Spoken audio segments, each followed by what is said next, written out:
بسم اللہ الرحمن الرحیم۔ سکھ مذہب کے قیام اور ترقی میں گروؤں کے کردار پر ہمارے لیکچر کا دوسرا حصہ پیش خدمت ہے۔ ناظرین، سکھوں کے 5ویں گرو ارجن دیو تھے، جو کہ 1581 سے لے کر 1606 عیسوی تک گرو کے منصب پر فائز رہے۔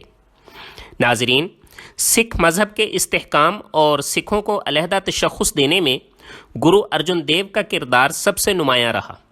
ان کا سب سے بڑا کارنامہ یہ ہے کہ انہوں نے اپنے سے پہلے تمام گروؤں کے کلام اور ان تمام سنتوں کا کلام جو گرو نانک صاحب نے سیاحت کے دوران جمع کیا تھا، مرتب کر کے سکھوں کے لیے مقدس ترین کتاب گرو گرنتھ صاحب تیار کروائی، جو ہمیشہ کے لیے سکھوں کی مذہبی زندگی کا محور قرار پائی۔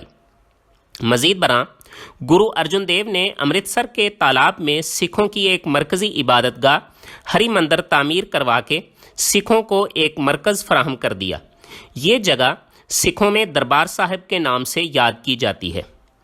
ناظرین، اب تک سکھ عقیدت مند اپنے گروؤں کی خدمت میں نذرانے پیش کرتے تھے، جس سے مختلف رفاہی و اجتماعی کام ہوتے تھے۔ گرو ارجن دیو نے ان کو منظم کرنے کے لیے یہ طے کیا کہ ہر سکھ اپنی سالانہ آمدن کا 10واں حصہ اجتماعی خزانے میں جمع کروائے گا، جسے سکھ اصطلاح میں دسونت کہتے ہیں، اور ہر حلقے یعنی منجی میں ایک نمائندہ مقرر کیا جو اس کو جمع کر کے بیساکھی کے موقع پر دربار صاحب حاضر ہوتا۔ اس سے سکھوں کا ایک مضبوط اجتماعی معاشی نظام قائم ہو گیا۔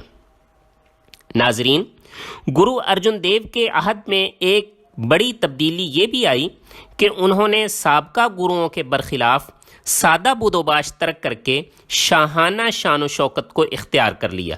مزید یہ کہ سکھوں کو معاشی طاقت کے ساتھ ساتھ ایک سیاسی تحریک میں بدل دیا، جس کا لازمی نتیجہ مغلیہ دربار کے ساتھ سکھوں کی کشیدگی کا آغاز تھا۔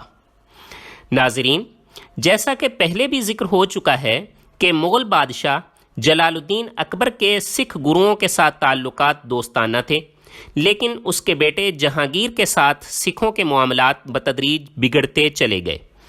جب مغل بادشاہ جہانگیر کا بیٹا خسرو اپنے باپ سے باغی ہو کر پنجاب کی طرف بھاگا تو وہ گرو ارجن دیو کی خدمت میں حاضر ہوا۔ گرو ارجن دیو نے نہ صرف اس کی کامیابی کے لیے دعا کی بلکہ اس کی مالی اعانت بھی کی۔ بادشاہ جہانگیر کی نظر میں یہ ناقابل معافی جرم تھا، جس کا نتیجہ گرو ارجن دیو کی اذیت ناک موت، قید اور موت کی صورت میں نکلا۔ ناظرین، سکھوں کے چھٹے گرو ہرگوبند تھے، جو کہ 1606 سے لے کر 1644 عیسوی تک گرو کے منصب پر فائز رہے۔ گرو ارجن دیو کے بعد ان کا بیٹا ہرگوبند گرو کے منصب پر ایسے وقت میں فائز ہوا جب گرو ارجن دیو کی گرفتاری اور موت سکھ تحریک کے لیے سخت جذباتی و ہیجانی کیفیت کا باعث تھی۔ گرو ہرگوبند اپنی طبیعت میں سپاہیانہ وضع کے آدمی تھے۔ انہوں نے علل اعلان دائیں اور بائیں 2 تلواریں اس بیان کے ساتھ زیب تن کیں کہ ان میں سے ایک میری یعنی سیاست اور دوسری فقیری یعنی مذہب کی تلوار ہے۔ ناظرین، انہوں نے اپنے تمام معتقدین کو مسلح رہنے کا حکم دیا اور اپنا تمام تر وقت اپنے ساتھیوں کو فوجی مشقیں کروانے اور بہادری و جنگجوئی کے کاموں، گھوڑ دوڑ، شکار اور کشتی وغیرہ کے لیے وقف کر دیا تھا۔ وہ ذاتی طور پر ایک پوری مسلح پلٹن اپنے باڈی گارڈ کے طور پر رکھتے تھے۔ اس ساری صورتحال کے نتیجہ میں پنجاب کے مغل گورنر کے ساتھ ان کا ٹکراؤ لازمی ہو گیا۔ اسی لیے انہوں نے اپنی امرتسر کی رہائش ترک کر کے شمال مشرق کے پہاڑی علاقہ میں ایک باغی راجا کے پاس اپنی زندگی کے آخری ایام گزارے۔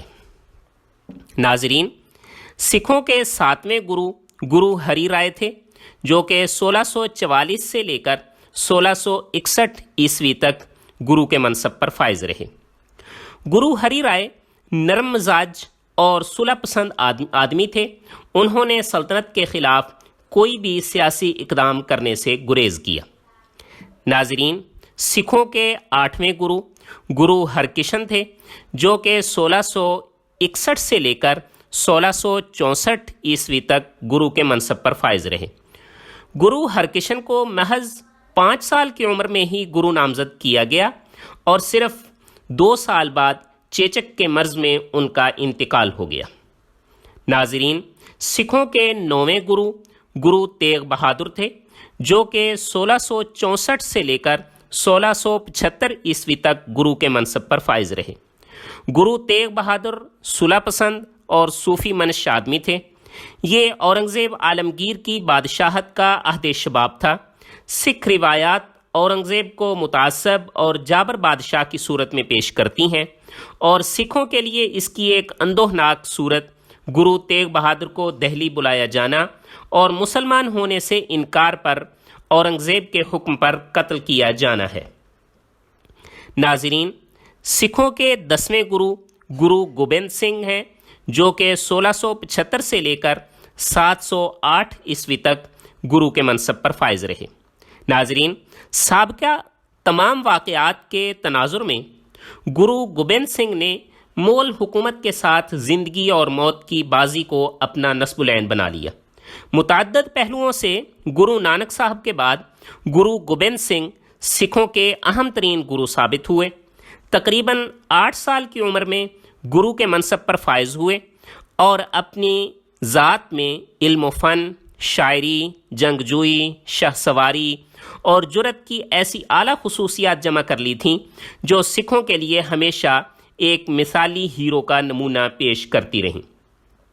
ناظرین، حالات کے پیش نظر انہوں نے ہمالیہ کے پہاڑوں میں اپنا مستقر بنایا اور 20 سال تک یہیں قیام کیا۔ طویل مدت تک اس محفوظ علاقہ میں قیام کر کے اپنے معتقدین کو مغل حکومت سے ٹکرانے کے لیے تیار کیا۔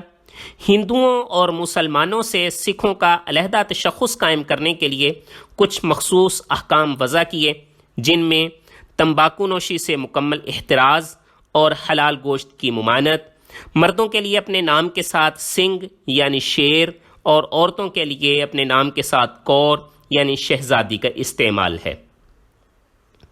ناظرین، ہر سکھ کے لیے 5 چیزوں کو اختیار کرنا لازمی قرار دیا جو کہ کاف سے شروع ہوتی ہیں۔